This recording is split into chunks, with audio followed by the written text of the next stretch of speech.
السلام عليكم ورحمة الله، أهلا وسهلا بكم متابعينا الأعزاء. عدت إليكم في فيديو جديد. اليوم حلقة غير عن كل الحلقات، أستضيف في هذه الحلقة جدتي.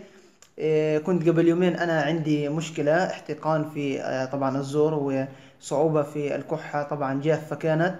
فجدتي الله يعطيها الصحة قدمت لي مشروب. للأمانة أنا يعني انبسطت كثير من هذه الوصفة، وأردت إني أنا أنشرها لكم بصوتها. يعني هي تقدم لكم هذه الوصفة البسيطة والسهلة جدا، يعني يمكن الجميع بيعرفها، بس ممتازة جدا كمشروب في فصل الشتاء، لأنه إحنا في فصل الشتاء. هذا المشروب راح يفيدكم كثير، مفيد جدا. راح نتكلم عندنا في فوائد، ويعني راح اخليها هي بايدها يعني تستعمل وتشرح لكم بداية من الوصفة. جدتي، بداية المكونات اللي انت استعملتيها في هذه الوصفة ايش هي المكونات؟ السلام عليكم ورحمة الله وبركاته.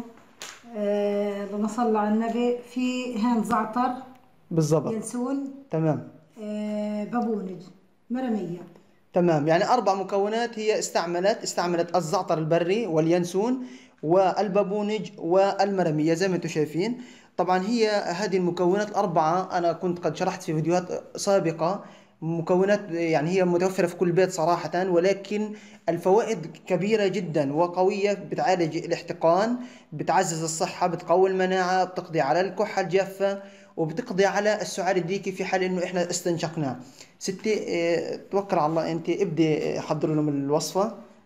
بنمسك البابونج وبنحطه في اه، الماء الماء المغلي. المغلي، والمرمية بنحطها على الماء المغلي، واليانسون،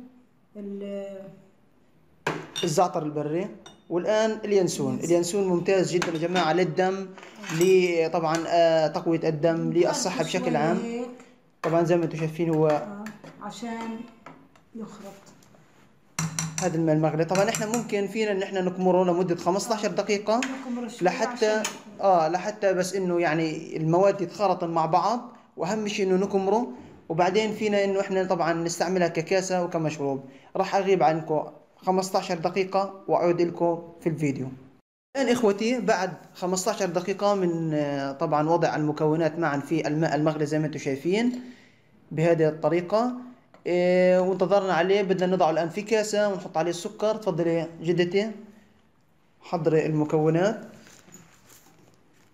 طبعا يا جماعة هذا المشروب ممتاز جدا في هذا الفصل، فصل الشتاء. يمكن استعمال هذا المشروب مرتين يوميا، ولو حد بده يعني يستعمل أكثر من مرتين في اليوم هذا ما في منه أي ضرر نهائيا. يستعمل للحامل والغير حامل، للكبير والصغير، وللأطفال ممتاز جدا. شايفين زي ما انتم شايفين بالنسبة للبخار، هذا ممتاز جدا البخار. يعني من فضلك ست شوية. هذا البخار ممتاز جدا لحاجتين. الحاجة الأولى للصدر، اللي عنده نهجة في الصدر، يعني عنده اضطرابات في الجهاز التنفسي. لو استنشق هذا البخار وهذه يعني الأصعدة اللي بتطلع من هذه المكونات، بتخفف وبتهدي الصدر حتى قبل النوم. بالنسبة كمان للي عندها مشكلة في البشرة، الأخوات اللي بيهتمن في البشرة والبذور، اللي بيهتمن في ثقوب في الوجه والشحوب، برضو لو استعملت كبخار ماسك بوضع غلاف هيك على على الوجه، برضو ممتاز جدا هذا الوصفة. يعني هي مفيدة بجميع الاتجاهات، وللجهاز الهضمي ممتازة جدا. لذلك أنصحكم بها. الآن إيش من هذا سكر. طيب زي ما انتم شايفين يا جماعة، حطيت. حطيت سكر. أوكي. حلو. هذا هو المشروب باختصار. أتمنى يكون نال إعجابكم كتير. ممتاز، وهذا اللي صراحة أنا ستي يعني عالجتني فيه جدتي الله يخليها. زي ما انتم شايفين يا جماعة. إذا عجبكم هذا الفيديو يا ريت يا جماعة الكل يشاركوا على شبكات التواصل الاجتماعي والواتساب، كي تعم الفائدة لجميع المشتركين، وللناس اللي ما بيشوفوا هذا الفيديو كمان حتى يشوفوه ويدعوا لنا ويدعوا لكم وتعم الفائدة. نهاية أتمنى كمان تضغطوا على زر الاشتراك إذا كنتوا أول مرة تشاهدوا هذا الفيديو، وتفعيل زر الجرس، ولا تنسوا وضع على اللايك أسفل الفيديو كي تعم الفائدة. وانتظروني إن شاء الله بوصفات جديدة ومع جدتي. السلام عليكم ورحمة الله وبركاته.